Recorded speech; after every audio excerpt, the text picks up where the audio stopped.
sehingga lupa baru mau masuk, lupa. Ya, baik, kita mulai sebentar, saya siapkan.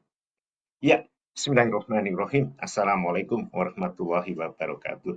Selamat pagi, selamat berjumpa kembali dalam kuliah Geokimia Petroleum TGL 345. Dan kali ini alhamdulillah kita sudah sampai ke sesi yang ke-12, berarti masih akan ada 3 lagi. Ya, jadi ini rencananya, sebentar saya pakai, nah, is pointer. Iya, ya jadi kita sekarang di sini, di minggu ke-12. Kita masih akan bicara biomarker stirana, kali ini bagian yang kedua. Kemarin Selasa libur, sehingga kita di 2 minggu baru ketemu lagi 3 Juni ini.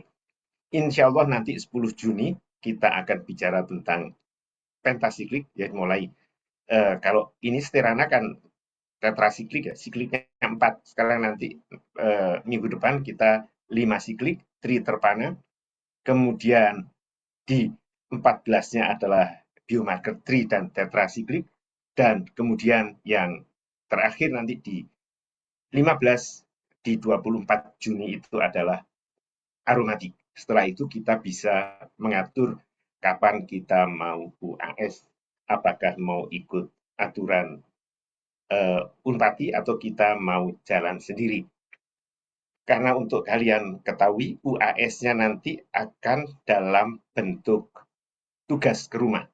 Jadi saya akan memberikan problem, memberikan hasil analisis ya tentang biomarker tentunya ya, karena yang bukan biomarker yang apa namanya yang kerogen itu sudah diberikan oleh 2 dosen dari Unpati, Bung Erwin dan Bung Ervin, dan sudah ada UTS-nya, maka UAS-nya akan tentang biomarker.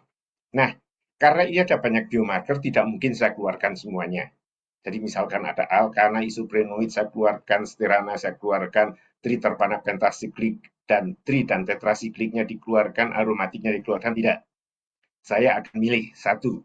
Ya, mudah-mudahan di kuliah terakhir saya sudah dapat pilihan sehingga tidak masalah saya bocorkan sehingga kalian bisa konsentrasi. Tapi ini pun kan akan dibawa ke rumah ya sehingga andai kata kalian tidak hafal pun bisa melihat dan boleh berdiskusi dengan teman kalian. Malah saya sangat menganjurkan kalian berdiskusi supaya cakrawala kalian itu lebih lebar. Nah, hanya saja tidak boleh pekerjaannya sama.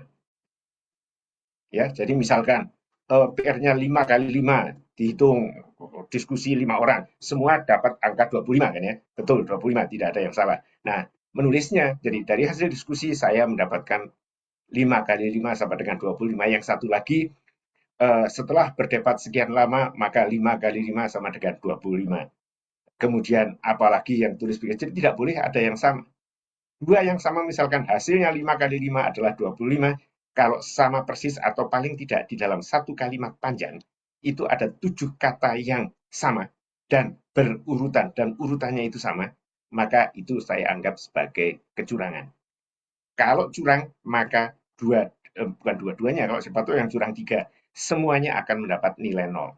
Ya, jadi kerjakan boleh bersama-sama, tapi menulisnya sendiri-sendiri, membuat tabelnya juga sendiri-sendiri. Jadi tidak boleh kamu tugas membuat tabel, kamu buat kalimat, nanti digabungkan. Sehingga kalau tabel yang dibuat oleh teman Anda itu keliru, ya, kemudian satu grup itu mengambil tabel dari situ keliru semuanya, maka semuanya saya anggap curang. Jadi hanya satu orang yang membuat, yang lainnya, jadi tabel buat sendiri-sendiri.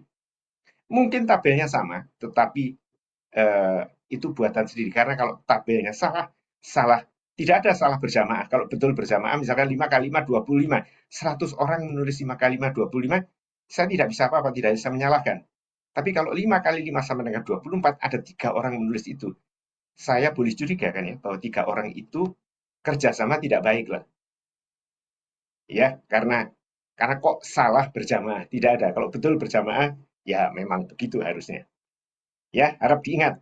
Tidak saya tulis, tapi saya ucapkan di saat ini. Jangan lupa nanti bagiannya Roland untuk menjelaskan ke teman-temannya apa yang sudah saya katakan bagi mereka yang tidak masuk atau yang terlambat masuk. Ya, baik. Di minggu lalu kita, maaf, 2 minggu lalu ya, karena minggu lalu libur. Di 2 minggu lalu kita, atau di sesi sebelum ini, saya atau kita sudah berdiskusi tentang stirana. Bagian ke-1. Ini adalah stirana bagian yang kedua. Ya, di bagian yang kedua ini, apa namanya, kita akan melanjutkan kegunaannya. Ya, jadi ingat bahwa stirana itu kegunaannya adalah untuk 3 paling tidak yang akan saya berikan. 1 untuk ekosistem. Mohon maaf kalau kalian lupa di salindia saya yang lalu kok bukan ekosistem tapi lingkungan pengendapan. Saya salah, harusnya yang betul itu ekosistem. Karena apa? Itu nanti saya ulangi ya, karena kebetulan berikut ini masih ulangan dari minggu lalu. Ya, jadi ini sudah minggu lalu. Minggu lalu sesi lalu itu saya sebut lingkungan pengendapan. Sekarang saya koreksi dengan ekosistem, tapi masih saya ikuti lingkungan pengendapan. Karena ekosistem itu meliputi asal material organiknya dan juga lingkungan pengendapannya. Selamat bergabung, Bung Ervin. Terima kasih. Selamat pagi. Iya, baik. Selamat pagi ya, semoga masih di Bandung. Masih di Bandung, Pak. Ya, sip-sip. Selamat. Ya, jadi ekosistem itu lebih lengkap. Ya, nanti sebentar lagi akan saya terangkan mengapa saya ubah menjadi ekosistem, karena aslinya Huang dan Mainscan itu menulisnya ekosistem. Kemudian yang kedua untuk kematangan dan mineralogi batuan induk, B dan C itu akan kita bahas baru di sesi ini. Sedangkan yang ini sesi lalu, kalau ada yang lupa karena sudah 2 minggu yang lalu, maka saya ulangi sedikit. Jadi kita menggunakan ini, apa namanya, segitiga dari Huang dan Mainscan ini. Jadi kalau misalkan suatu saat kita dapat dari stirana, stirana itu kan terdiri umumnya itu C27, 28, 29. Pak, kok umumnya? Iya, karena ada stirana pendek. Ya, stirana pendek C21 dan C22. Kok tidak diajarkan? Karena tidak terlalu sering digunakan orang. Itu adalah umumnya konsumsi penelitian. Jadi kalau nanti kalian ada yang mau penelitian, mau TA di geokimia petroleum, mungkin akan saya berikan C21, 22 kalau terpakai. Kalau tidak, buat apa kita belajar sesuatu yang kemudian tidak kita pakai? Jadi lebih baik kan, sebentar, ya, lebih baik kan tidak perlu kita apa namanya, kita bahas. Ya, jadi misalkan dari C27, 28, 29, kalau kalian lupa dan bertanya, Pak, mengapa C27, 28, 29? Dari segitiga ini apa sih maksudnya C27, C28, C29?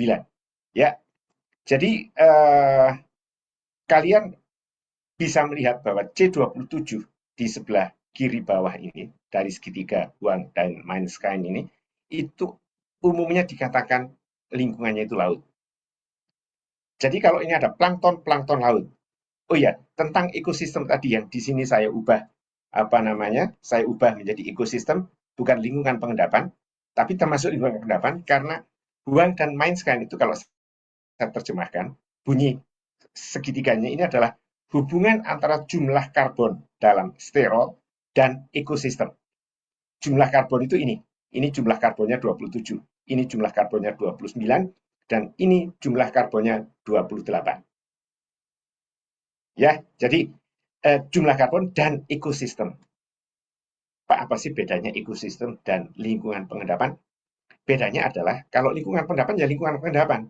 Jadi diendapkannya di mana? Di laut, di danau, di darat, di apa sungai atau di mana. Nah, tapi kalau ekosistem bisa jadi termasuk penyebabnya, bisa terjadi menyangkut asal muasalnya. Saya ingat ketika saya baru pulang dari sekolah ya di tahun 90-an, ada mahasiswa yang ingin saya bimbing, Pak. Saya ingin dibimbing di petroleum, Pak, karena masih baru Bapak itu ya silakan maju gitu. Nah, ketika maju sidang, kebetulan pengujinya itu dosen dari paleontologi, tepatnya mikropaleontologi. Jadi ketika melihat segitiga ini, dia protes. Saudara, saya lupa siapa nama bimbingan saya saat itu kok diagram segitiga Anda itu aneh. Anehnya, saudara menulisnya lingkungan pengendapan, jadi saya lupa waktu itu bahwa ini adalah ekosistem. Jadi saya katakan itu adalah lingkungan pengendapan.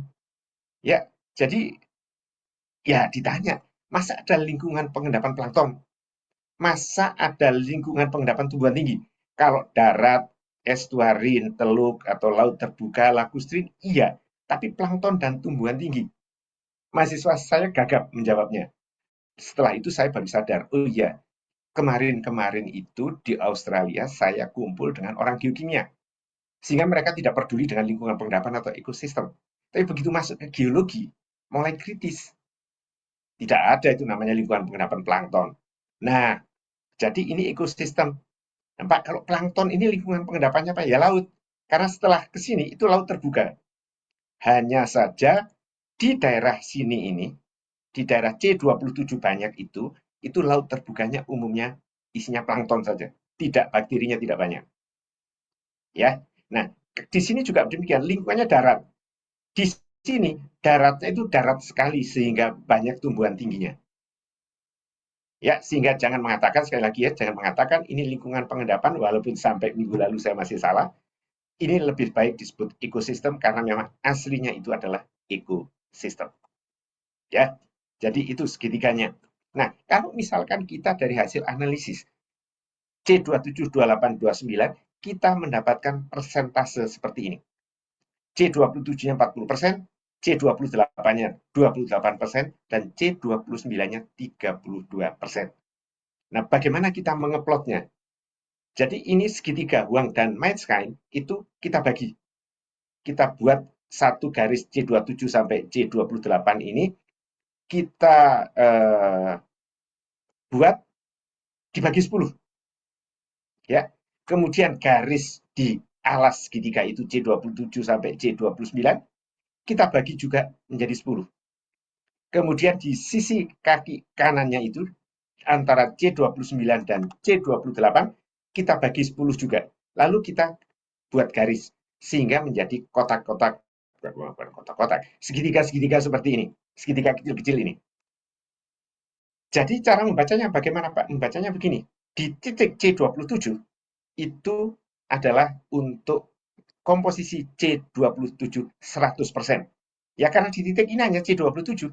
Tidak ada C29, tidak ada C28. Jadi di titik ini C27 100%. Di garis ini sudah mulai jauh dari C27 ya. Jadi di garis ini itu C27-nya adalah 90%,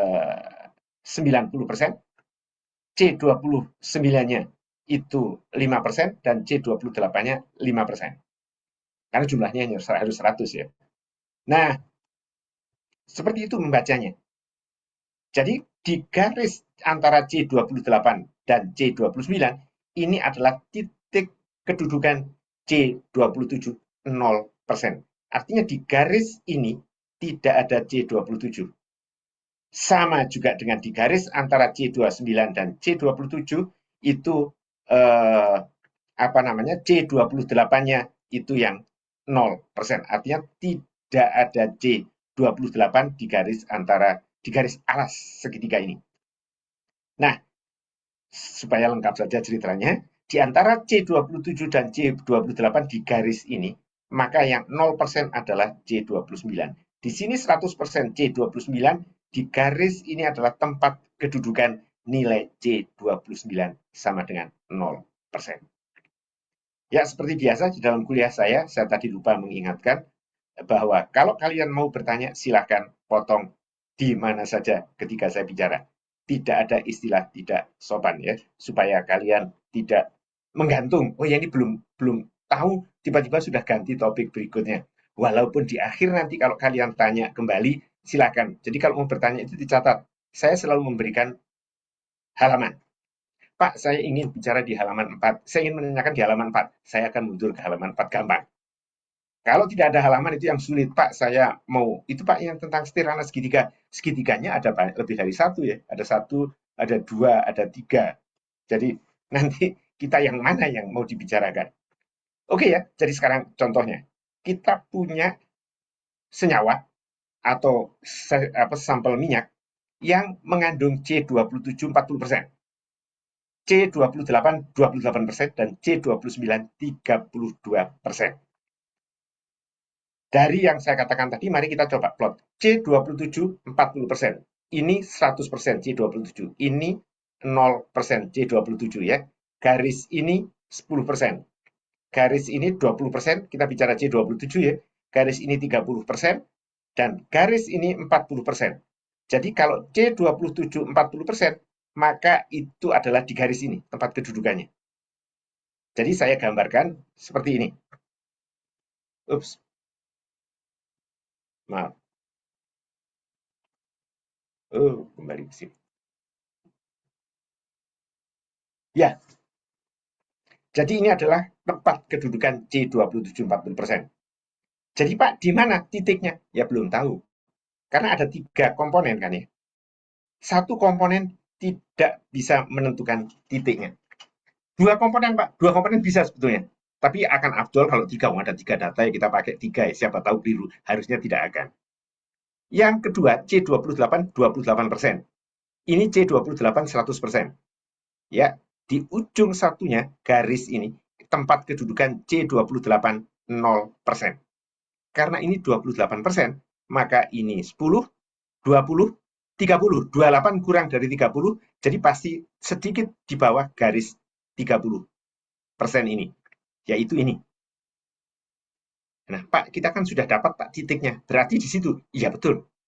Tapi ya afdolnya karena ini ada 3, pakai 3-3-nya. C29-nya 30%, ini C29 100%, ini kedudukan C29 0%, 32% itu di sini.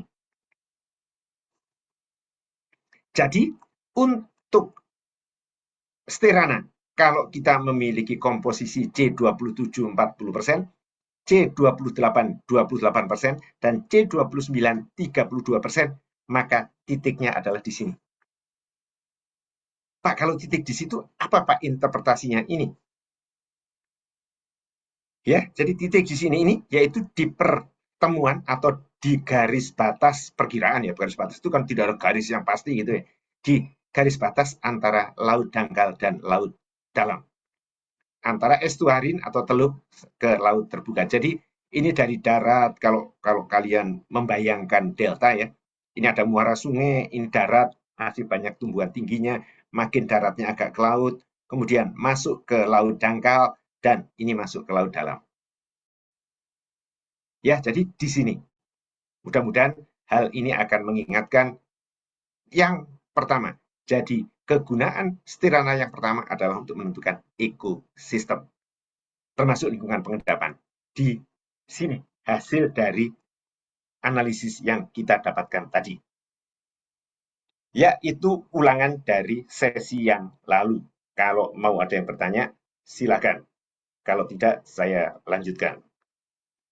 Ya, ini kalau lingkungan pengendapan versi geologi.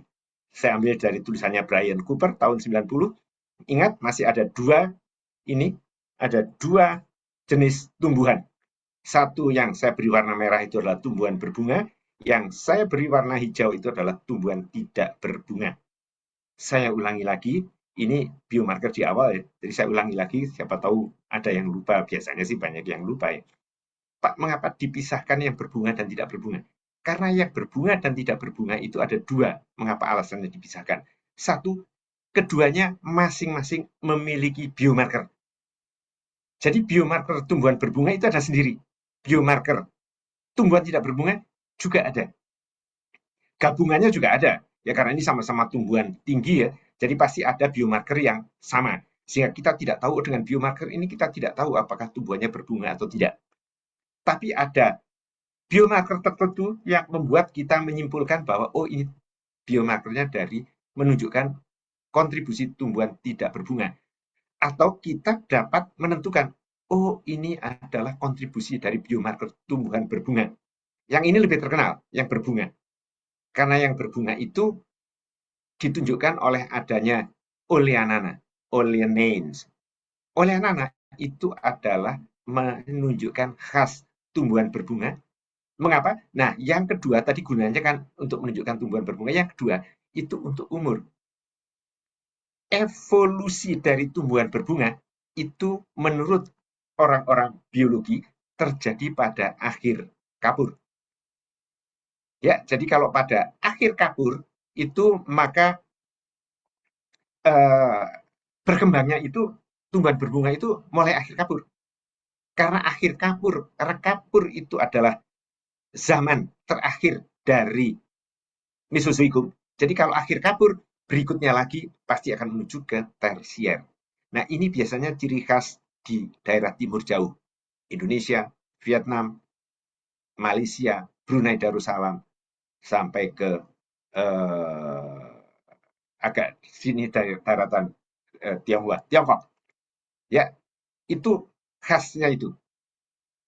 Ya, jadi ada khasnya itu. Jadi selain untuk dapat memisahkan tumbuhan berbunga dan tidak berbunga, juga untuk mengetahui umur. Hanya saja saya ingatkan ya, siapa tahu lupa lagi. Kalau sampel kalian itu mengandung oleanana, kalian boleh mengatakan bahwa tampaknya secara umum tumbuhan ini apa namanya sampel minyak ini berasal dari batuan induk umur tersier. Tidak akan salah jauh kalau toh salah. Ya, tetapi kalau tidak ada, jangan membuktikan sesuatu dengan ketiadaan. Jadi artinya karena sampel minyak saya tidak mengandung oleanana, maka saya perkirakan sampel minyak saya itu berasal dari batuan induk yang berumur pratersier. Itu 40% benar, 60% salah. Karena apa? Karena ketidakmunculan sesuatu tidak berarti menunjukkan kapan diendapkannya. Bisa jadi ketidakmunculannya itu karena di darat itu atau danau lah ya, sebut saja danau. Danau itu tidak semuanya zaman dulu dikelilingi oleh tumbuhan tinggi. Jadi kebetulan di sekelilingnya itu tumbuhan tingginya adalah tumbuhan tinggi tidak berbunga, sehingga tidak ada oleanana. Padahal itu tersier. Ya, jadi jangan karena tidak adanya oleanana maka saya perkirakan kemungkinan besar minyak saya itu berasal dari batuan induk berumur tersier. Salah. Ya, lebih banyak salahnya. Lebih baik saya salahkan saja, jangan mencoba itu. Tetapi kalau karena keadaannya, ya, kalau keadaan saya jadikan satu nanti dipikir situasi bukan karena adanya. Jadi karena saya temukan biomarker oleanana di dalam sampel minyak saya, maka saya memperkirakan kemungkinan besar batuan induk minyak yang sedang saya analisis ini berumur tersier. 90% betul. Karena akhir kapur itu di Indonesia apalagi itu jarang ada. Kecuali di Indonesia Timur ya, yang batuan induknya itu kapur. Kalau di Indonesia Barat umumnya tersier. Dan itu khasnya karena memang ada oleanana. Ya, oke.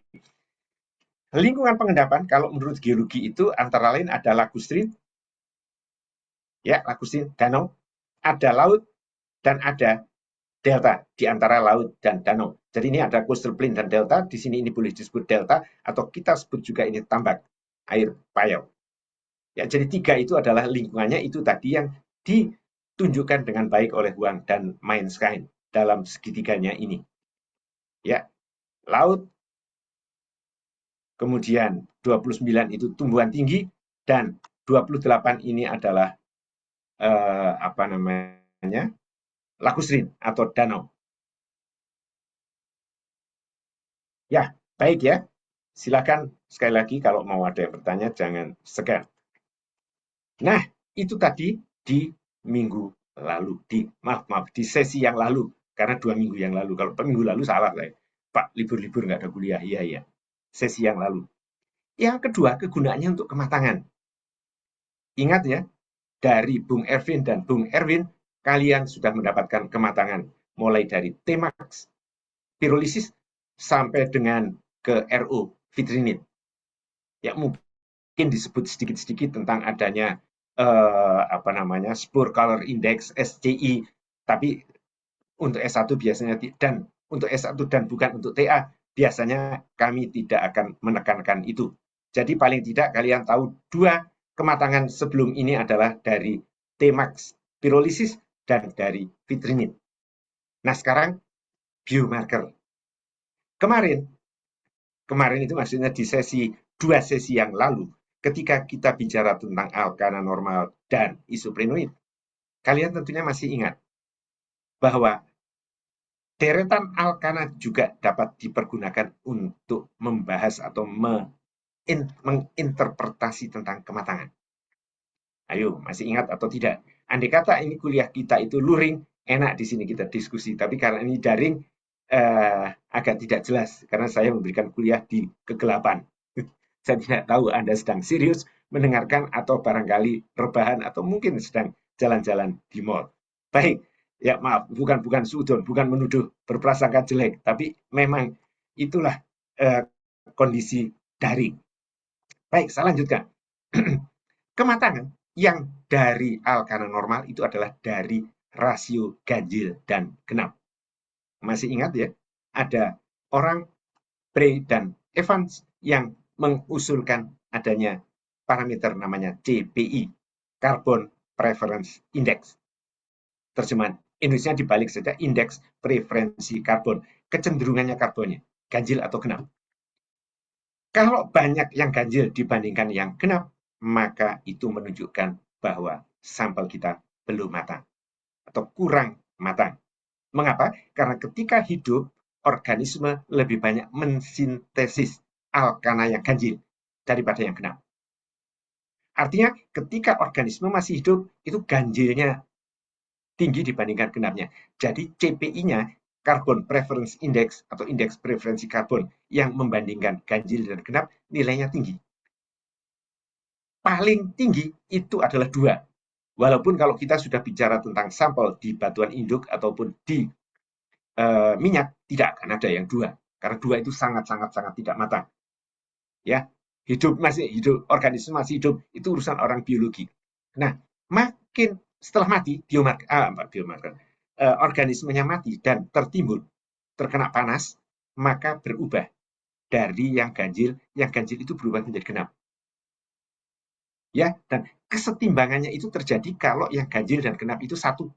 Jadi artinya CPI sama dengan 1 itu adalah akhir dari reaksi alkana normal. Nah, Pak, kalau itu akhir dari reaksi alkana normal, berarti seharusnya tidak akan ada CPI di bawah 1. Untuk CPI karena kematangan, iya betul, tidak ada di bawah 1.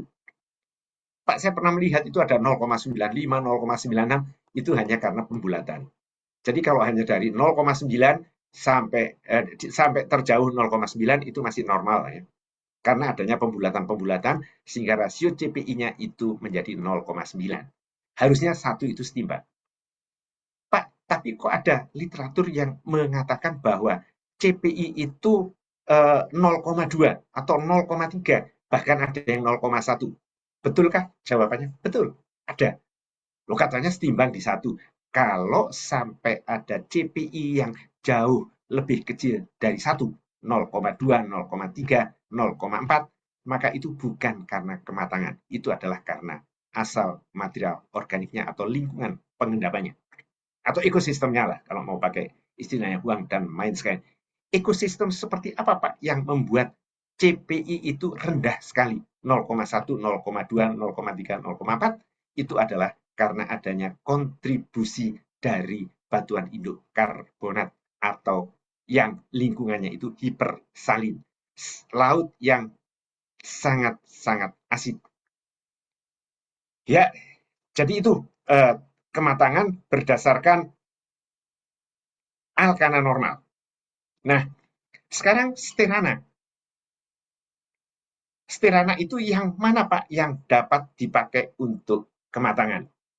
Mari kita mundur dulu ke mengenali lagi, mengingat-ingat tentang struktur kimia stirana.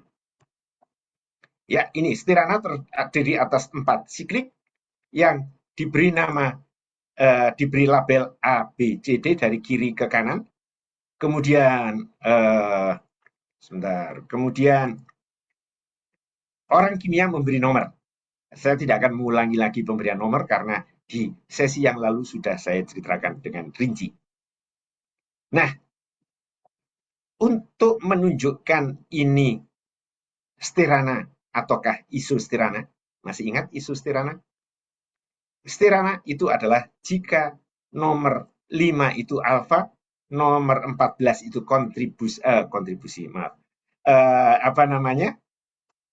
Pokoknya komposisinya ini adalah alfa, 17 itu alfa. Konfigurasi, maaf itu kata yang saya cari tadi kok bisa.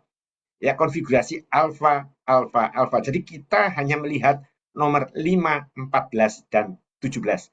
Nah, kalau nomor 5, 14, dan 17 itu konfigurasinya alfa, maka itu dikenal dengan stirana normal. Satunya lagi, Pak. Satunya lagi kalau nomor 5-nya itu alfa, nomor 14 konfigurasinya beta, nomor 17 konfigurasinya beta. Jadi kalau alfa, beta, beta, maka ini dikenal dengan nama isostirana. Karena nomor 5 baik untuk isostirana maupun untuk stirana normal, konfigurasinya adalah alfa, lupakan nomor 5. Sehingga kita hanya akan melihat di nomor 14 dan nomor 17 saja.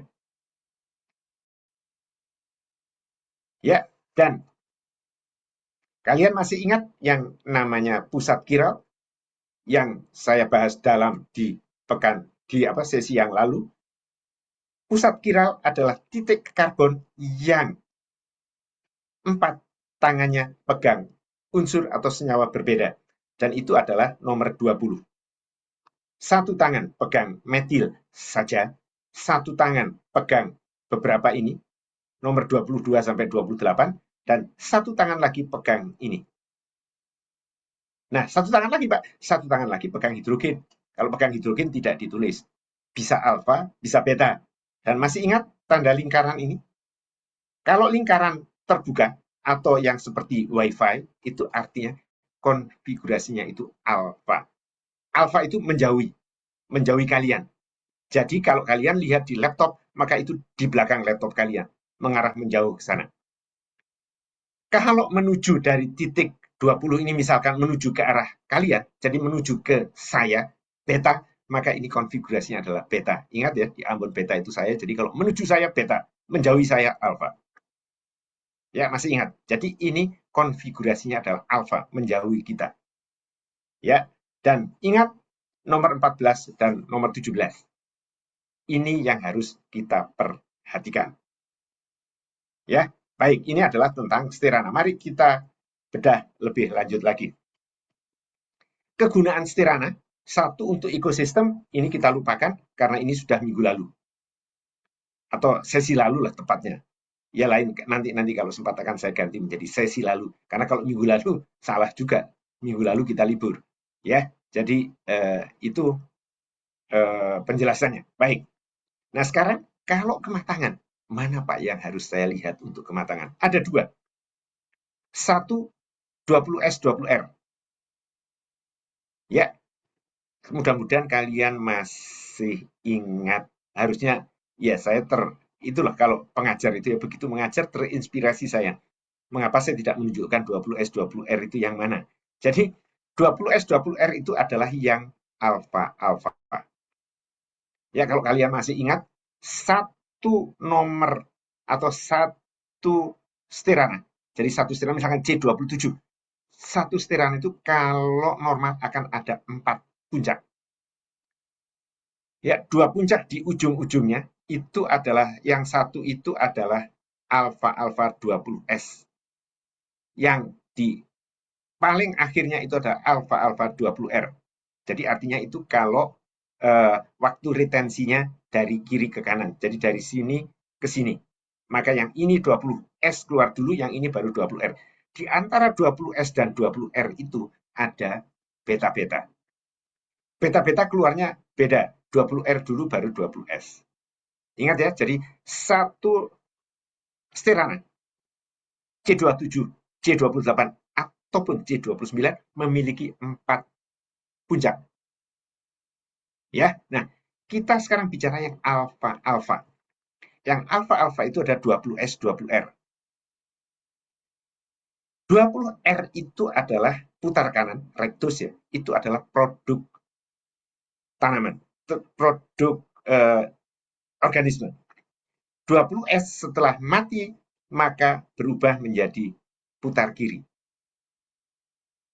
Ya, dan perubahan dari R menjadi S itu tidak abadi, artinya tidak terus-menerus, akan berhenti kalau sudah tercapai rasio 1,1.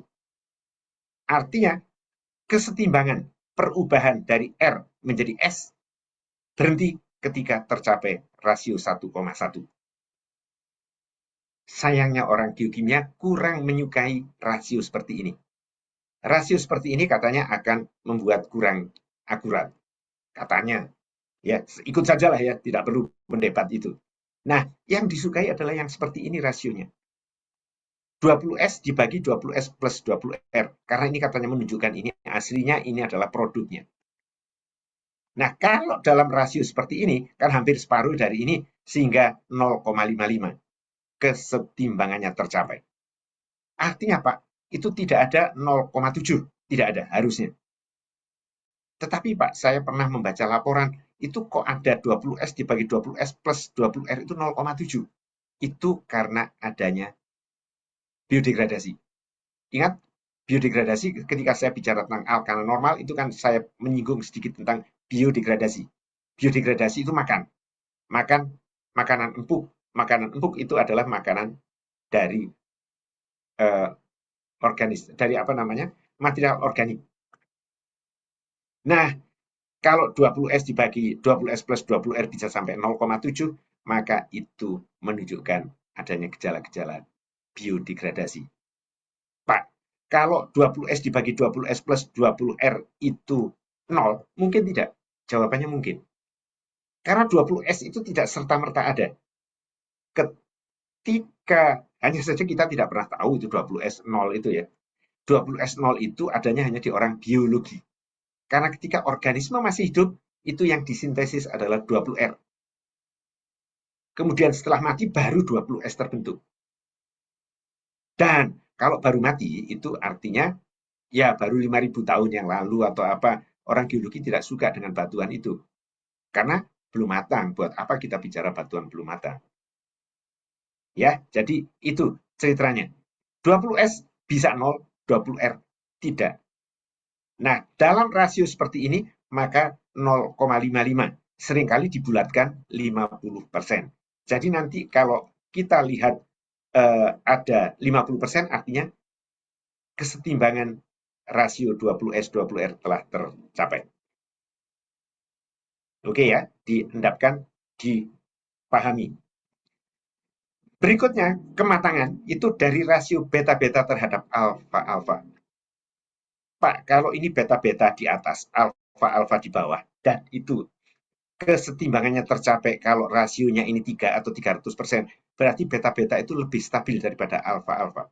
Jawabannya iya, betul.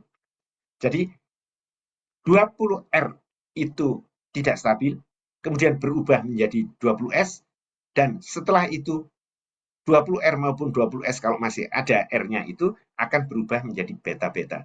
Jadi beta-beta itu adalah yang paling stabil. Tak bisa digambarkan tidak? Ya, mudah-mudahan berikut ya. Ya, iya, betul. Jadi ini disebut sebagai konfigurasi biologis. Sebentar, saya. Ya, jadi ini konfigurasi biologis. Artinya masih di organisme. Bentuknya seperti ini. Bentar, ini bisa saya tutup, tidak bisa mestinya. Ya, jadi hilang. Bentar, maaf. Ya, ya, jadi bentuknya seperti ini. Ini disebutnya konfigurasi biologis. Agak terganggu ya kalau pakai menulis. Bentar, saya tutup saja ini. Ya, saya lanjutkan. Ya, konfigurasi biologis. Jadi saya pakai petunjuk saja, penunjuk eh, pointer. Ya, kalau ini biologis, saya katakan tadi itu konfigurasinya adalah putar kanan, rectus R. Jadi di nomor 14 itu alfa, nomor 17 itu alfa juga. Ya, ingat, lihat, kalau kalau alfa itu yang seperti wifi atau bulatan kosong. Jadi ini alfa, nomor 17 alfa, dan di nomor 20 itu adalah beta. Jadi 14 alfa, 17 alfa, 20-nya itu R menunjukkan beta. Ya, masih ingat ini ya. Jadi ini ingat, ini nomor 14, ini nomor 17. Baik, ketika mulai terendapkan, tertimbun, ya, buried, tertimbun, maka berubah. Ini masih tetap alfa-alfa, hanya putarnya menjadi S. Jadi silakan lihat ini. Alfa-alfa masih sama, sama dengan ini, alfa-alfa. Tetapi ini sudah beda. Ini alfa yang di konfigurasi biologis itu beta. Ya, jadi tiga ini yang kalian lihat, ini alfa-alfa, ini mulai beta. Nah, ini mulai matang. Maksudnya mulai matang itu menuju ke arah matang, matang, matang. Ini masih belum matang. Mulai menunjukkan matang, dan lebih matang lagi itu berubah menjadi beta-beta. Nomor 14 beta, nomor 17 beta, dan ininya 20R. Ya, 14 beta, 17 beta, 20R. Jadi makin ke bawah ini makin stabil. Kalau makin stabil, maka rasio dari yang lebih stabil dibagi yang kurang stabil, kalau semakin tinggi menunjukkan semakin matang. Mudah-mudahan dapat diterima dengan baik. Kalau ada yang ragu-ragu, silahkan ditanyakan. Jadi ini adalah suatu skema yang menunjukkan perubahan struktur sterana dalam proses pematangan di dalam sedimen. Ya, jadi makin ke sini makin matang. Oke ya. Nah, ingat, kalau ada 4 tadi yang saya katakan, kalau ini waktu retensinya dari kiri ke kanan ini, dari kiri ke kanan, maka yang keluar pertama itu adalah 20S alfa-alfa. Diakhiri dengan 20R di ujung. Di tengah-tengahnya ini ada yang beta-beta. Nah, ingat tadi ya, kan ada 2 cara menentukan kematangan. Satu dengan rasio S terhadap R. S itu ini, R itu ini. Yang di atas itu S ini, R ini. Ya, kematangan tercapai kalau rasionya itu S dibagi R 1,1, atau orang geokimia lebih suka 20S dibagi 20S plus 20R, kalau rasionya 0,55 atau sekitar 50%. Jadi kalau saya buat garis sudut atau slope, maka akan seperti ini. Artinya apa? Slope atau sudutnya itu menunjam ke 20S. Jadi 20S yang stabil, kebetulan S itu bisa mengapalkannya gampang ya, S itu stabil ya. Yang stabil lebih sedikit daripada yang tidak stabil, artinya ini baru mati organismenya. Ya, organismenya baru mati.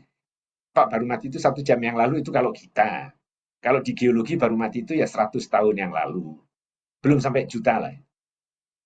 Ya, jadi ini artinya kalau ada sampel seperti ini yang 20S-nya jauh lebih rendah daripada 20R, kita sebut sampel ini kurang matang atau belum matang.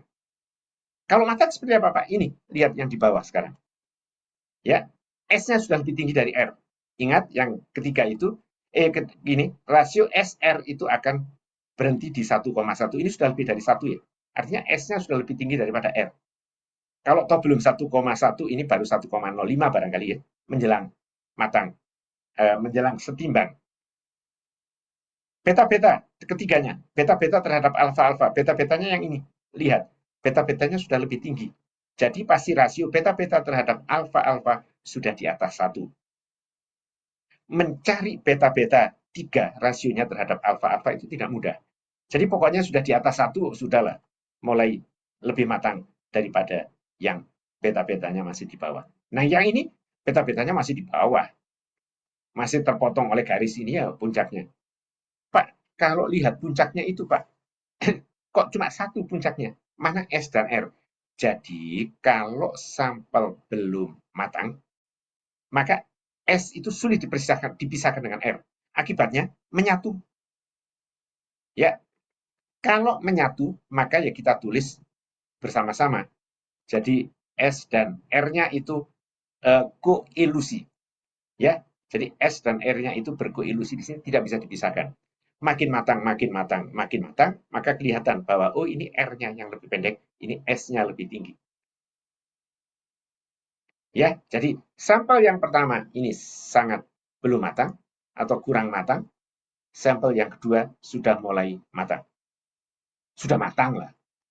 Belum matang akhir barangkali ya, puncak. Nah, ini contoh yang lain, yang kurang matang. Lihat, R-nya tinggi-tinggi, S-nya nyaris tidak ada. Sehingga kalau saya menarik garis, itu maka saya anggap ini S lah ya. Atau yang ini juga boleh mau dianggap S. Jauh. Ya, ini nyungsap. Jadi, yang atas itu menunjukkan sangat tidak matang. Yang bawah, lihat sekarang. S dan R-nya itu sudah S-nya sudah lebih tinggi dari R. Dan beta-betanya lihat, menjulang tinggi. Sehingga ini menunjukkan matang. Ya, despite their differing thermal maturities, biomarker and isotopic analysis allowed correlation of these samples. Jadi, sampel ini sebetulnya sama. Di batuan induk, hanya ini di batuan induk yang belum matang, ini sudah apa namanya? Ini bitumen ya, yang ini oil. Jadi ini adalah batuan induknya ini sebetulnya, tapi ini contoh batuan induknya yang belum matang. Jadi kalau kalian baca, ini ada styrene and terpene. Loh, Pak, mengapa terpene-nya diberi warna beda? Karena di sini tidak ada. Jadi aslinya, saya tidak boleh mengubahkan ya, jadi harus pakai aslinya. Jadi aslinya itu seperti ini tulisannya. Di makalahnya Peters dan kawan-kawannya 89. Bahwa asli di makalahnya itu ada gambar stirana dan ada gambar terpana. Tetapi karena saya masih bicara tentang stirana, terpananya saya buang. Karena itu, ini saya hapus. Saya beri warna lain. Ya, styrene M on Z217 mass chromatograms for an immature bitumen from the Kimmeridge Shale and those for a mature related oil from the Piper Field in the North Sea. Ini. Belum matang, sudah matang. S-nya lebih jauh, lebih rendah daripada R, S sudah lebih tinggi dari R, beta-beta masih tidak ada, ini beta-betanya lihat kecil, ini beta-betanya sudah tinggi. Jadi ini adalah contoh yang bagus untuk menunjukkan kematangan versi biomarker stirana. Ya, saya lanjutkan. Nah, kalau kalian berpikir, Pak, sebelum ini waktu bicara tentang kerogen, itu Pak Ervin dan Pak Erwin menceritakan kematangan berdasarkan vitrinin dan berdasarkan Tmax. Kedua-duanya itu punya pengaruh, punya kans atau kelemahan bisa dipengaruhi. Tetapi orang geologi tampaknya lebih suka vitrinin dipergunakan untuk kematangan. Pertama, relatif bagus. Kedua, tidak banyak bicara kimia atau tidak ada banyak bicara kimianya sama sekali. Kalau biomarker, waduh ini ada putar kiri, putar kanan, ada konfigurasi alfa, beta, C27, C28, C29, sudah orang geologi tidak suka saja. Sudah gitu digunakannya itu masih kemungkinan ada apa namanya, ada gangguannya, maka orang geologi tidak suka. Oke, sekarang ada orang namanya Mackenzie. Dia itu berusaha untuk mencoba mengkorelasikan.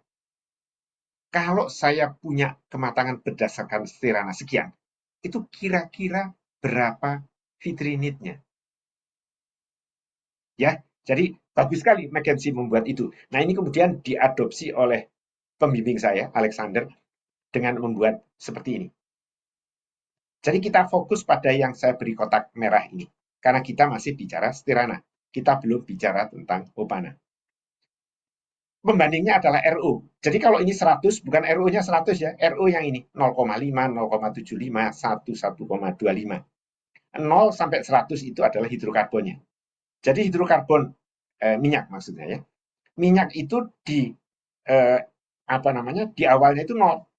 Kemudian naik, naik, naik, naik. Di puncak sini itu minyak puncak pada saat vitrinitnya itu kira-kira 1.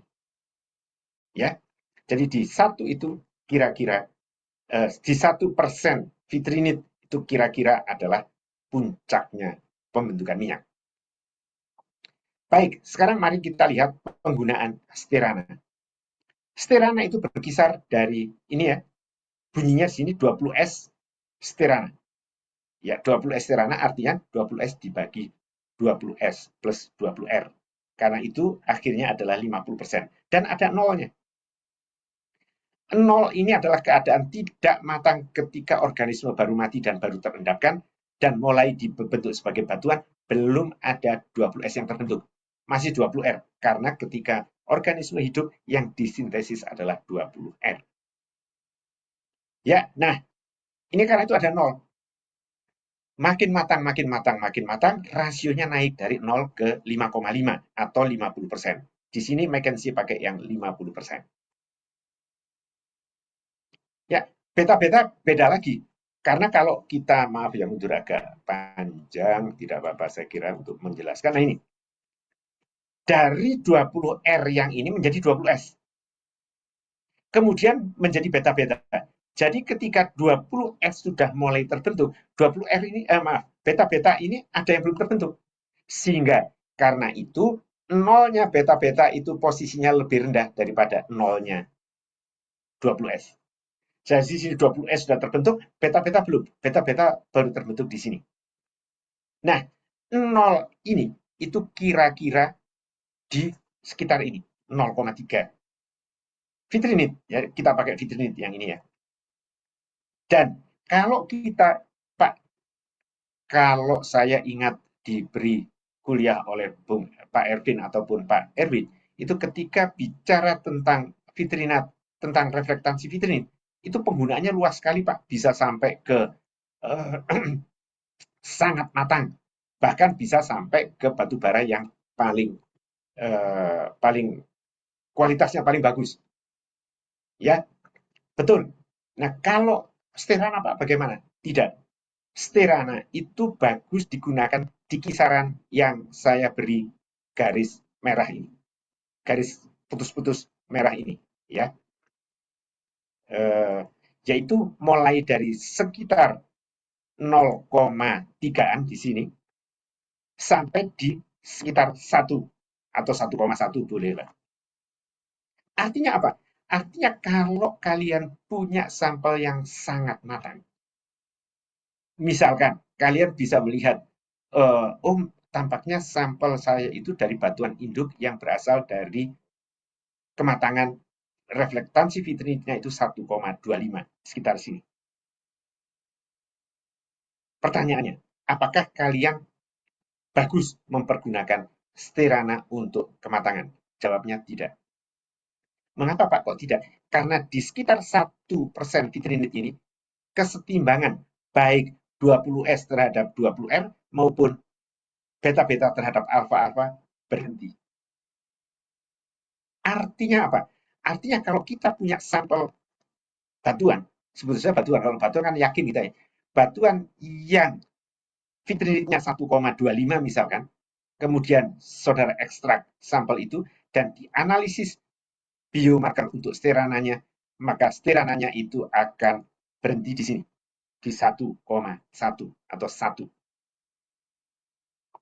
Jadi Pak, kalau saya punya sampel minyak, misalkan itu dengan kematangan dengan kematangan berdasarkan Stirana itu 1%. Apa interpretasi saya, Pak? Interpretasi kalian adalah mempergunakan kata paling tidak. Artinya setidak-tidaknya, ya, atau paling tidak. Jadi misalkan dari hasil analisis Sterana 20S dibagi 20S plus 20R itu sudah didapatkan nilai 0,55 atau 50%.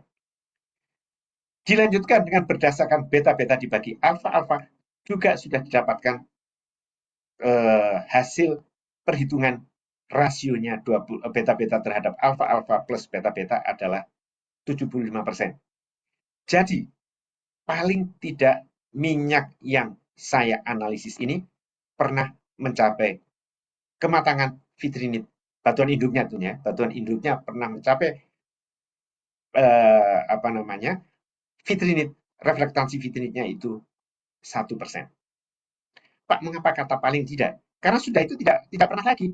Jadi kalau apa bedanya Pak kalau saya mengatakan karena rasio 20S dibagi 20R plus 20S itu adalah 0,55 dan rasio beta-beta terhadap beta-beta plus alfa-alfa itu adalah 0,75, maka saya katakan bahwa kematangan minyak ini di 1,1 atau di 1% vitrinit, setara dengan 1% vitrinit batuan induknya. Salahkah? Tidak salah, tapi bisa jadi salah. Apa bedanya Pak? Tidak salah dan bisa jadi salah. Tidak salah karena kalau menurut teori itu adalah titik kesetimbangannya tercapai 1,1 atau 0,75 itu adalah untuk kematangan vitrinit sekitar 1. Nah kalau boleh jadi salah, ya kalau memang ternyata lebih matang lagi di 1,25, di 1,5, rasio ini juga akan tetap sama, tidak akan berubah. Ya, jadi kalau kalian hanya mengatakan karena rasio S terhadap R-nya itu 50 atau rasio beta-beta terhadap alfa-alfa 75, maka kematangannya 1,1 tidak benar. Tapi bisa benar. Tidak benarnya bisa jadi lebih matang dari itu. Karena itu pakai kata bahwa kematangan 1,1% vitrinit paling tidak sudah pernah dicapai. Apakah masih di situ ataukah sudah lebih matang? Orang Islam mengatakan wallahu alam bisawab. Tidak tahu kita. Karena mempergunakan Sterana untuk kematangan batas maksimalnya itu hanya di 1. Jangan paksakan. Don't push your luck, orang Inggris bilang. Jangan paksakan Sterana itu bisa sampai ke sini. Pertanyaannya, Pak, kalau di sini saya mau di sini pakai biomarker bisa tidak? Jawabannya bisa. Apa biomarkernya? Adalah aromatik. Insya Allah di minggu ke-15 nanti akan saya bahas tentang aromatik. Ya, jadi itu kematangan, penggunaan kematangan berdasarkan Sterana. 1, ada 2 teknik, yaitu dengan mempergunakan rasio 20S terhadap 20R. Yang kedua, beta-beta terhadap alfa-alfa.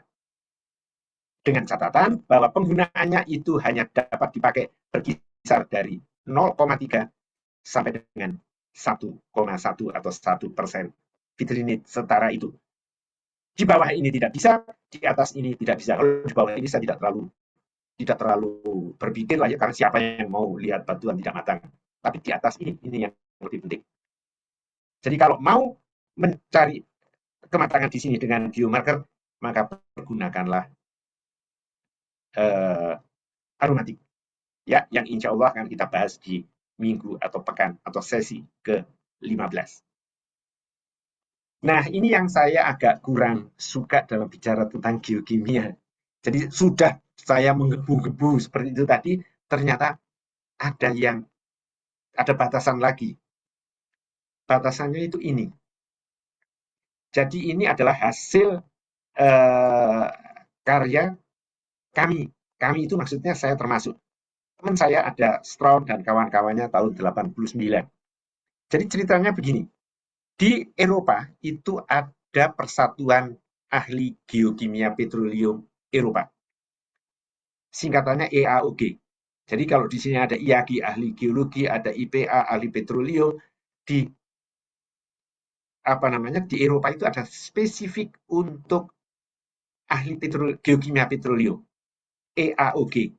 E-nya itu European, Eropa ya, European Association of Organic Geochemists, yang mengadakan pertemuan bianual 2 tahunan Nah, suatu saat itu di sekitar tahun 87 kalau tidak salah ya, pembimbing saya saat itu, Profesor Alexander, datang ke sana. Pulang dari sana dia kelihatannya ada kegalauan di mukanya. Harap diingat bahwa Curtin University, tempat saya sekolah, itu senang sekali menggunakan ini. Dikatakan bahwa ini adalah parameter terbagus dari biomarker untuk menentukan kematangan. Nah, yang dijagokan oleh Curtin ternyata kacau. Jadi ketika Alexander ini datang di pertemuan EAOG di Eropa, saya lupa di mana, Paris atau di mana begitu ya, itu dia pulangnya mengatakan, saya kecewa melihat presentasi teman saya. Kecewanya itu bukan karena presentasinya jelek ya, tapi teman saya itu, nah ini dia, saya lupa namanya, siapa orang itu ya, itu teman saya itu menunjukkan sampel secara masif, artinya dari banyak negara, sampelnya adalah sampel minyak. Artinya kalau sampel minyak itu apa? Artinya matang. Jadi di otak kalian kalau ada sampel minyak, oh ini pasti matang. Kematangan pernah tercapai. Tetapi rasio 20S, 20S, 20F-nya itu sekitar 1 kata dia. Sekitar 1 sini. Maaf, sekitar 0,1. Nah, kalau kalian masih ingat ini tadi, ya, ingat ini. Kan matang itu di 0,55. Ya, 0,55. Artinya kalau kematangannya itu berdasarkan 20S dibagi 20S plus 20R masih 0,1. Jauh dari 0,55. Artinya ya belum matang, 0,1 itu baru di sini. Sekitar 0,4, 0,5 saja tidak tercapai. Nah, orang ini membawa sampel itu dari daerah disebutnya Timur Jauh, Far East. Antara lain Indonesia, Malaysia, Singapura nggak ada minyak ya. Apa namanya? Brunei Darussalam, Vietnam, Thailand. Nah, Eki pembimbing saya, mengapa kok begitu ya? Lalu itulah kekekian seorang peneliti, itu tidak marah-marah. Dia membuat proposal. Proposal untuk meneliti mengapa kematangan itu bisa rendah untuk minyak. Diusulkan ke Menristek Diktinya Australia saat itu. Kebetulan dapat dana untuk penelitian itu. Dipasanglah di koran mencari postdoc. Orang yang sudah lulus doktor muda ingin belajar ke begawan kepada orang yang sudah senior. Dapatlah kami Michael Strawn ini. Tulisannya Strachan, tapi bacanya Strawn, seperti STRAWN. Itulah keunikannya orang Inggris. Tulisannya Strachan bisa dipanggil Strawn. Kalau ada tulisan STRAWN, bacanya Strawn juga. Ya sudahlah, kita percaya saja Strawn namanya. Dia melakukan penelitian. Dan itulah kalau Gusti Allah sudah punya niat, ketika dia melakukan itu dan ketika pembimbing saya itu keki hal itu, ada saya di situ. Jangan mengatakan wah Pak Edi membanggakan diri, bukan. Pas saya ada di situ artinya saya punya sampel. Karena itu di sini disebut. Ya, jadi saya bacakan curves showing the relationship between the ratio 20S, 20S plus 20R and sediment temperature dalam depth ya, dalam di kedalaman ini. Nah, selain itu juga kalau kalian baca berikutnya ada di sini. Data points were obtained from measurements on samples from the Rayo One Well. Ingat, Rayo ini sampel dari saya, dari Indonesia. Kalau ada EU ini, dua kemungkinannya, satu dari Sunda, satu dari Aceh. Dan kebetulan Rayo ini dari Aceh. Karena saya ketika datang sekolah ke Australia, saya membawa sampel milik mobil oil yang lapangannya itu di Sumatera Utara, cekungan Sumatera Utara di daerah Aceh. Jadi kalian bisa lihat ini, lepas dari saya belum memperkenalkan diagram ini dulu ya, tapi silahkan lihat di diagram ini ada tulisan shield, survey. Survey itu ini. Jadi ini adalah sampel Rayo tentang survey. Artinya apa? Artinya ini TOC-nya. TOC-nya itu sekitar 1%. Tidak banyak. Ini ada sampel dari Rayo juga 8,9%. Dan ini sudah ada yang lebih tinggi. Nah, sekarang kalian lihat berdasarkan ini measurement sample the values ini table 3 and a heating rate value of 14.2 degree centigrade per million years. Ya, jadi pakai laju pemanasan seperti ini, maka didapatkan in the values in the two boxes about each curve represent the average values for the percentage total organic carbon. Jadi ini adalah ada dua kotak, kotak satu ini, kotak dua itu menunjukkan bahwa ini apa namanya TOC-nya. Ini TOC-nya sampai 8,9, ini TOC-nya rata-ratanya 10,8, artinya ada yang lebih dari 10,8. Ya. Nah, di situ kelihatan bahwa kalau itu survei, maka survei itu ikut garis putus-putus ini. Ya, kalau itu semakin banyak batu baranya, semakin ikut ini. Kalau kalian bertanya, Pak, kalau saya menyebut itu sampel batu bara, itu TOC-nya berapa persen, Pak? TOC-nya itu di atas 20%. Jadi tidak batu bara itu TOC-nya 100%, tidak. Kalian malah sulit mencari batu bara yang TOC-nya 100%. Karena TOC itu ingat ya, total organic carbon. Batu bara itu karbonnya 100%? Tidak. Di dalam rumus kimia, iya, karbon batu bara itu C saja ya, seolah-olah 100%, tidak. Ada, kadang-kadang ada, bukan kadang-kadang, sering kali itu ada zat lain di sana. Entah 5%, 10%. Nah, kalau di geokimia sudah 20% ke atas, hati-hati. Itu sudah masuk ke batu bara. Artinya apa, Pak? Artinya kalau mau menghitung kematangan, jangan pakai 20S bagi 12 plus 20. Tidak cocok. Mengapa? Karena ikut garisnya yang ini. Kalau makin banyak batu baranya ya, coal. Harusnya ini coal lah ya, tapi di makalahnya coal ya coal. Ini. Artinya apa?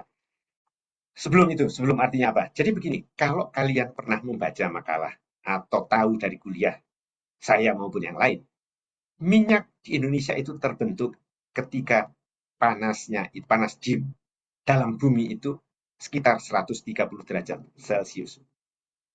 135 kalau tidak salah, ada makalah yang mengatakan 135. Saya naikkan ke atas, ke 150 ya. Jadi 150 itu di sini. Ini 150. Ya, kalau kalian tanya, Pak, apakah minyak terjadi di 150 derajat Celcius di dalam bumi itu mendunia, global? Jawabannya tidak. Ini adalah Indonesia. Artinya apa? Artinya karena Indonesia itu minyaknya muda, tersier. Apa hubungannya, Pak? Begini, dulu ada orang Rusia namanya Lopatin. Lopatin itu memberikan teori pembentukan minyak itu tergantung dari rumus TTI. T pertama time, waktu, T kedua temperature, I-nya indeks. Jadi indeks, waktu, dan temperatur. Artinya perkalian itu akan menghasilkan minyak. Jadi kalau temperaturnya tinggi, maka waktunya boleh pendek. Artinya apa? Di Indonesia itu waktunya kan pendek, tersier. Ya, oligosin, eosin, miosin saja sudah susah menjadi minyak ya di Indonesia ya. Artinya apa? Perlu temperatur tinggi. Kebetulan Indonesia itu berada di khatulistiwa, temperaturnya relatif tinggi. Sehingga untuk mendapatkan temperatur 150 derajat Celcius ke bawah bumi itu tidak perlu dalam-dalam masuknya. Maksudnya tidak perlu sampai ke 10 kilo gitu. Karena ada gradien geotermal di sekitar Indonesia ini, artinya mungkin di Sumatera, mungkin Jawa, mungkin di Ambon sana, itu bisa sampai 3 derajat Celcius per 100 meter. Artinya kalau kita masuk ke dalam bumi 100 meter, temperaturnya naik 3 derajat. Masuk 100 lagi, tambah 3 derajat lagi. Artinya untuk menuju ke 150, kalau temperatur di permukaan bumi itu 30, kita perlu tambah 100 derajat Celcius. Dengan masuk 3 derajat Celcius per 100 meter, atau 30 derajat Celcius per kilo, maka tambah 100 itu perlu 3 kilo saja. Jadi di kedalaman 3 km di bawah permukaan bumi, itu mulai bisa membentuk minyak. Ya, dan waktunya itu cukup boleh singkat, artinya boleh di tersier. Pak, kalau di negara lain tergantung. Kalau negara lainnya itu Eropa, Amerika, tidak usah jauh-jauh ke Australia. Jadi ketika saya sekolah di Australia dulu, itu saya pernah bersinggungan, artinya pas ada proyek di situ, saya mengikutinya, itu ada minyak. Minyak loh ya, diperkirakan berasal dari batuan induk itu bukan lagi pratersier, tetapi prakambrium. Walau prakambrium itu kan ribuan juta tahun yang lalu. Sehingga kalau time-nya itu ribuan juta tahun, temperature-nya boleh rendah. Mungkin temperaturnya 20 derajat, 30 derajat Celcius, sudah bisa membentuk minyak. Ya, jadi kalau di Indonesia Timur lah, di Ambon segala macam itu banyak yang Anda geser sedikit ke Pulau Seram, situ itu sudah banyak batuan induknya itu yang Mesozoikum. Jadi ada yang Jura, ada yang Trias. Yang Kapur mungkin juga ada, tapi tidak belum matang, terlalu matang. Jura paling tidak, kalau tidak Trias. Ya, jadi kalau itu berarti apa? Artinya waktunya boleh lebih pendek lagi. Baik, ya itu ceritanya. Nah sekarang ini mari kita main simulasi. Di 150 derajat Celcius, itu kalau saya tarik ke atas, maka akan ada garis ini. Garis hijau ini menyentuh, sebentar ini saya pindah dulu, menyentuh garis ini. Ingat, garis ini adalah garis evolusi 20S dibagi 20S plus 20R untuk batuan serping. Jadi mengikuti ini, makin dalam, makin dalam, makin dalam, makin dalam, makin naik, makin naik. Makin dalam maksudnya temperaturnya makin tinggi ya, makin naik pembentukan minyaknya sampai akhirnya di 0,55. Ingat tadi 0,55 maka berhenti. Lihat garisnya menjadi lurus. Jadi kalian naik ke temperaturnya ke 200 derajat Celcius, ke 250, ke 1000, ini tidak akan berubah. Sudah stabil, sudah setimbang. Jadi hanya lurus saja. Nah, tetapi garis ini juga menyentuh di grafik yang batu baraan. Nah, kalau menyentuhnya di grafik yang serpih, maka itu akan menunjukkan bahwa kematangannya itu atau apa namanya rasionya ini di sekitar 0,55.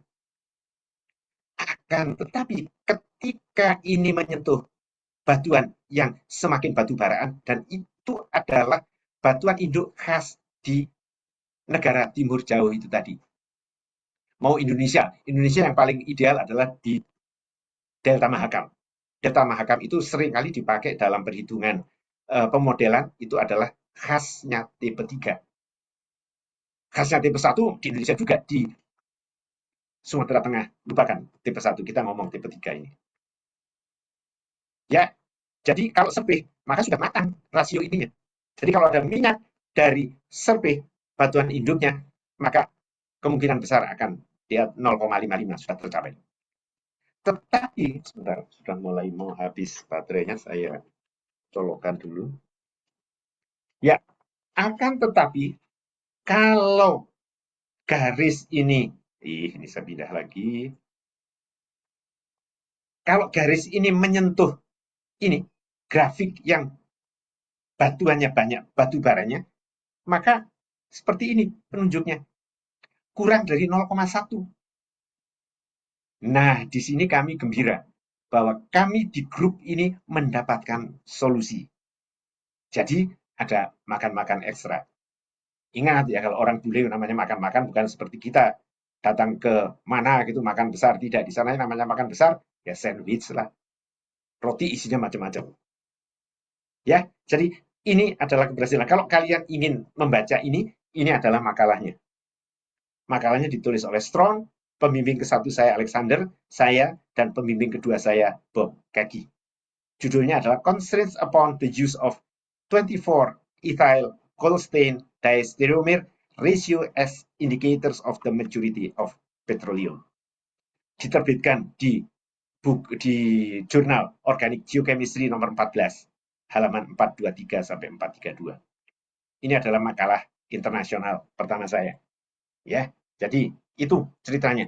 Jadi kalau kalian mendapatkan minyak misalkan, wah ini minyaknya ini berasal dari dari Kalimantan Timur, maka hati-hati menggunakan 20S, 20R stirana untuk menentukan kematangan.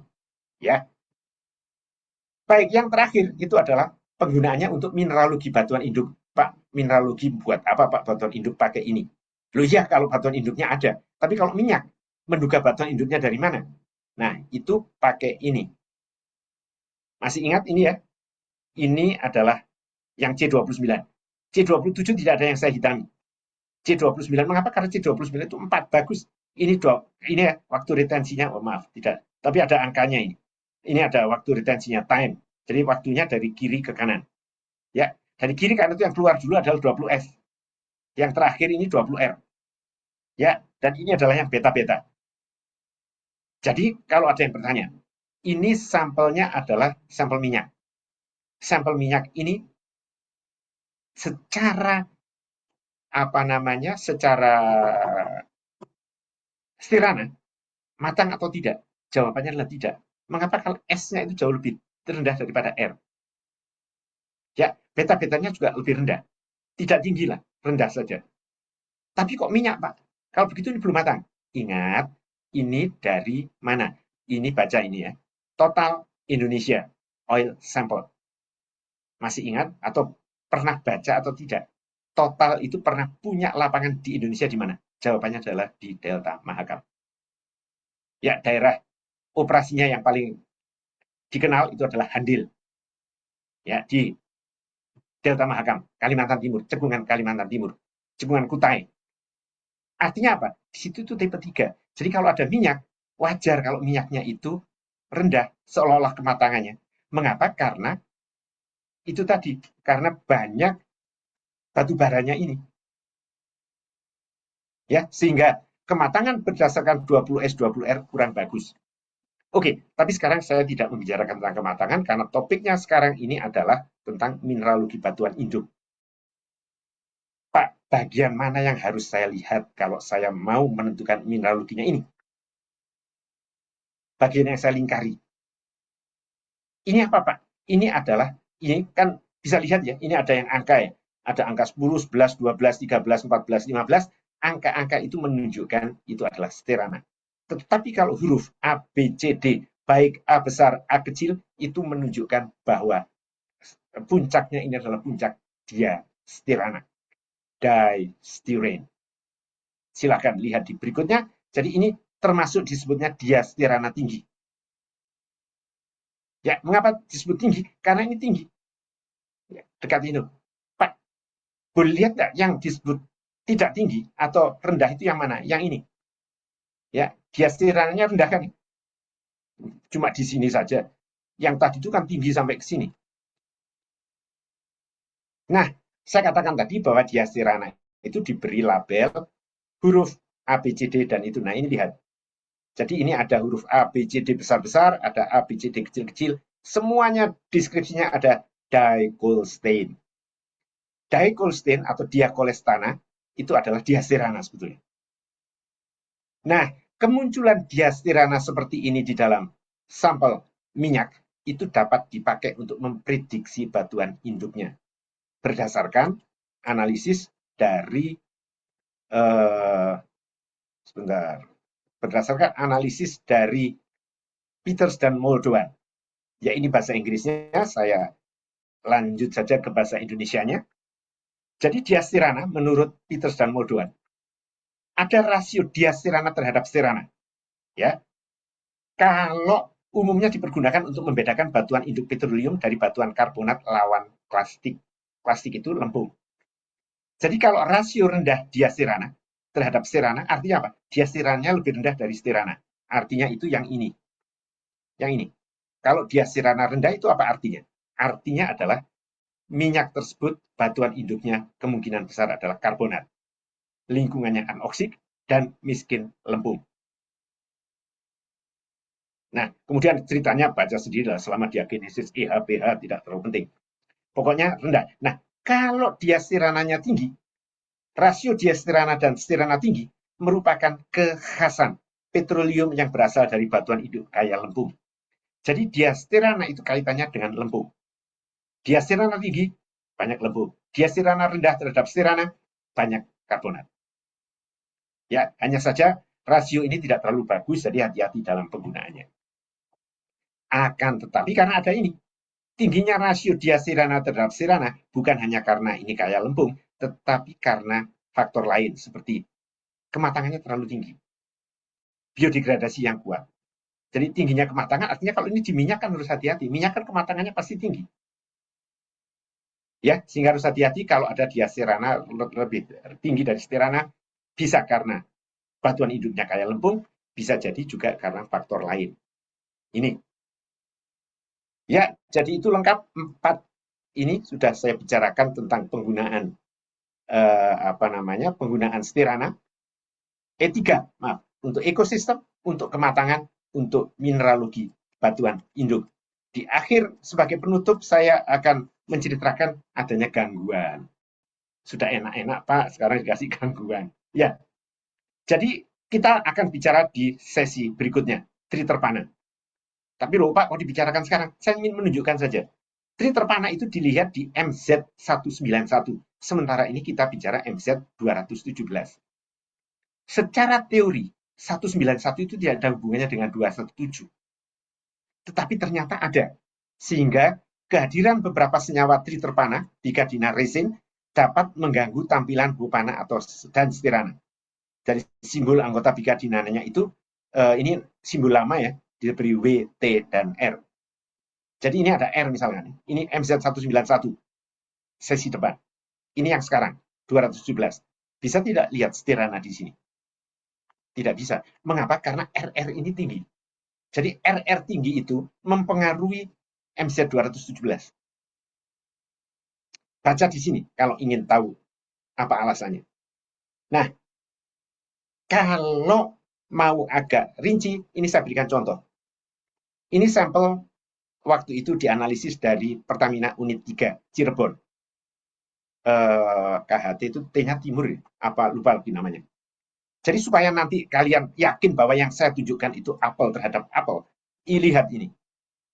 Sampelnya dari KHT 07 untuk, maaf kok ini waktu bukan kedalamannya, ini MZ-nya. MZ-nya artinya 191. Ya, dari KHT 03. Ada W dan T. Ya, W-nya itu di kedalaman 34,6. Oh, sorry. Di waktu ini waktu retensi ya, terdeteksi di menit ke 34,6. T-nya terdeteksi di menit ke 37. Ya, ingat unit EP3 KHT 07. Lihat sampel berikutnya. KHT 07 EP3. Jadi artinya yang saya tunjukkan sampel yang sama. Ingat ini tadi ada W dan T, W dan T. Iya betul tidak Pak, W dan T-nya kok sekarang kelihatannya di tengah. Jangan lihat di tengahnya, karena tergantung dari jendela yang dibuka, potongannya. Saya beri W dan T, lihat. W-nya di 34,6. T-nya di 37. Jadi yang saya tunjukkan itu barang yang sama dengan yang tadi, W dan T. Karena W dan T tinggi, maka stirananya rendah. Loh Pak, saya masih bisa melihat ini. Betul, masih bisa melihat. Tapi kalian itu sudah tidak bisa pakai ini. Jadi kalau misalkan apalagi kalian munculnya di grup geokimia begitu ya, di konferensi geokimia EAOG misalkan, kalian mengatakan, oh kematangan ini cukup matang karena dari stirana, kalian menunjukkan stirananya yang ini, kalian akan ditertawai oleh kelompok geokimiawan. Karena apa? Karena ini tidak berkembang bagus. Kalau kalian pernah baca ada sekolah, saya tidak tahu di Ambon ada tidak, di Bandung banyak ya, namanya School of Retarded Children. Itu adalah sekolah luar biasa, SLB. Ya, jadi ini adalah retarded, tidak berkembang normal. Jadi kalau seperti ini apa yang terjadi Pak? Ya kalian siap, kalian mendapatkan sampel yang terpananya tinggi sehingga perkembangan stirananya terpengaruh. Jadi ya tidak bisa kita pakai. Baik, ini sudah pukul 9.30 berapa ini? 32 ya, menjelang akhir. Jadi itu adalah yang terakhir. Jadi silahkan kalau ada yang mau bertanya di pertanyaan yang terakhir sambil kalian mempersiapkan untuk membuka kamera karena akan ada foto untuk jurnal kita. Silakan kalau ada yang mau bertanya di akhir. Pak, saya izin tanya, Pak. Oh, silakan. Pak, saya di sini cukup kepo dengan cekungan ini, Pak, cekungan Mahakam. Ya, Ya, Pak. ya, Pak tadi sempat bilang kalau banyak studi biomarker yang mereka menggunakan sampelnya tuh dari cekungan Mahakam. Nah, ya. di sini saya ingin bertanya, apakah karakteristik kematangan dari biomarker di Mahakam itu bisa dianggap mewakili cekungan-cekungan lain di Indonesia, atau setiap cekungan tetap memiliki karakteristik geokimia yang atau memiliki karakteristik biomarker yang berbeda? Ya, sebelum menjawab itu untuk Lydia tunggu sebentar ya, saya menjawab dulu Vina ini. Jadi Vina, pertanyaan Anda relatif bagus. Relatif bagus artinya tidak bagus sekali gitu lah ya, tapi cukup bagus. Jadi 2 poin untuk Anda disimpan. Jadi gini, cekungan di Indonesia itu macam-macam umurnya. Ya, cekungan di Indonesia Barat umumnya itu adalah tersier. Di Indonesia Timur, kalau kalian di Seram, tadi saya katakan kan, ada cekungan-cekungan tertentu yang umurnya itu Mesozoikum. Di Papua juga banyak yang Mesozoikum. Di Papua yang Paleozoikum rasanya tidak ada deh. Tapi kalau batuan induknya dari Paleozoikum ada, tapi kalau yang cekungannya tidak ada. Jadi tergantung dari situ. Jadi bukan bisa jadi, punya khas sendiri-sendiri setiap cekungan. Jadi cekungan di di Kutai, cekungan Kutai atau Kalimantan Timur tidak bisa kita pakai sebagai referensi untuk cekungan yang lainnya. Apalagi kalau cekungan itu sangat berbeda. Misalkan saya geser ke Sumatera, ada cekungan Sumatera Tengah. Cekungan Sumatera Tengah itu umurnya sama-sama tersier ya, dengan cekungan Kalimantan Timur, tetapi cekungan Sumatera Tengah itu khasnya adalah danau, lacustri. Jadi tipe minyaknya atau tipe kerogennya itu tipe 1. Sedangkan yang di Kutai tadi adalah tipe 3. Jadi tidak bisa. Tapi kalau untuk tipe 3 dengan tipe 3 yang lainnya itu bisa masih dipakai sebagai referensi, sebagai pembanding. Jadi sebut saja di cekungan Kutai kalian bandingkan dengan cekungan yang ada di Jawa Timur. Itu masih agak nyambung lah ya, walaupun tidak persis juga karena setiap cekungan itu punya khas unik. Ya, jadi itu yang bisa saya jawab, Vina. Cukup? Ya, Pak. Terima kasih banyak, Pak. Baik, terima kasih, Vina. Silakan, Lydia. Baik Pak, terima kasih atas kesempatannya Pak. Jadi saya ingin bertanya pada slide sebelumnya Pak. Jadi pertanyaan saya yaitu jika biomarker dapat mencapai kondisi kesetimbangan dan Ya, tidak lagi sensitif terhadap peningkatan kematangan Pak, apakah ya, biomarker masih layak dijadikan indikator utama dalam menentukan tingkat kematangan batuan induk Pak? Mungkin itu ya, pertanyaan saya Pak. ya. Bagus juga. Wah, senang saya kalau pertanyaannya bagus-bagus. 2 juga poin untuk Anda ya, sebelum saya menjawab. Jadi begini, tadi sudah saya tunjukkan kan ya, bahwa sebentar, karena ini, ya. Jadi kalau kalian lihat ini tadi, jadi pertanyaan bagus ya. Bagaimana kalau karena keterbatasan ada kesetimbangan di dalam biomarker, maka apakah biomarker itu bagus atau tidak digunakan? Jawabannya bisa bagus bisa tidak. Lupa kok ngambang gitu. Bagus kalau kalian mau menggunakannya itu di kematangan setara filterinnya itu di sekitar 0,3 sampai 1. Jadi ini yang ada panah merah ini. Jadi kalau kalian menggunakan biomarker sterana untuk batuan induk maupun minyak yang kematangannya itu antara 0,3 dan 1,1, bagus sekali. Tadi saya katakan kan bahwa Curtin University tempat saya sekolah itu sangat mendambakan, sangat menjagokan penggunaan Stirana ini untuk kematangan. Akan tetapi kalau sudah kematangannya tinggi menjelang zona gas di sini, mandul ini tidak bisa dipakai, harus pakai yang lain. Jadi kalau saya simpulkan dari pertanyaan Ligia itu tadi, Stirana bagus dipergunakan asal tepat kematangannya, yaitu di antara kematangan 0,3 dan 1. Dari masuk jendela minyak sampai ke puncak jendela minyak. Kan biasanya kita itu banyak bergaul dalam tanda petik dengan sampel-sampel yang di daerah jendela minyak kan. Jadi artinya Stirana bagus dipakai, tetapi menjadi mandul lagi kalau sampelnya itu dari cekungan yang tipe 3, artinya yang banyak mengandung karbon, karena Stirananya itu menjadi masalah, punya masalah ini. Ya, wah Stirana kok kematangannya 0,1 pasti bukan minyak, tapi ternyata minyak. Jadi itu tadi, kemandulannya itu ada dua, ketidakbagusannya ada dua. Satu, kalau sampelnya sangat matang. Yang kedua, kalau sampelnya itu banyak mengandung karbon, batu bara. Selain itu, sangat bagus. Dan banyak sekali, saya juga banyak menggunakan Stirana dalam proyek-proyek saya. Karena biasanya perusahaan minyak itu bekerjanya di sekitar daerah jendela minyak. Kecuali kalau itu tipe 3, maka saya harus hati-hati menggunakannya. Ya, begitu Ligia jawaban saya. Oke, baik Pak. Terima kasih Pak. Ya, masih ada? Atau tambahan dari Bung Ervin? Oh, ini ada Marcel. Oh, masuk, maaf. Admit. Ya. Cukup Pak dari saya Pak Edi. Oh ya, baik. Belum ada tambahan. Ya, terima kasih. Monggo, kalau tidak ada silakan dibuka videonya. Siapa yang mau mengambil gambar untuk jurnal? Saya, Pak. Nah, silakan. Baik, teman-teman yang lain harap dibuka kameranya. Baik, saya akan dokumentasi dalam hitungan 1, 2, 3. Next slide.